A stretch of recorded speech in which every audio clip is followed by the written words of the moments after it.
এটা গোল্লা। তারপরে আর কি এঁকেছো? আর কি এঁকেছো? বাবল লাগছে।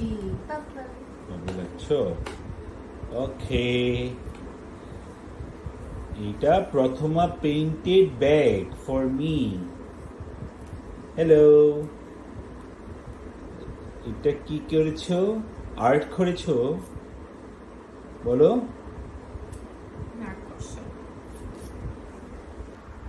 কালার করছো ব্যাগটা? আর্ট করছি। এটা আমি ল্যাপটপের ব্যাগ হিসেবে ইউজ করব। বলো থ্যাংক ইউ। বলো থ্যাংক ইউ ট্রপা আন্টি। বুঝছি তো, বলো থ্যাংক ইউ। থ্যাংক ইউ বলো আন্টিকে। বলো thank you aunty. Bye by.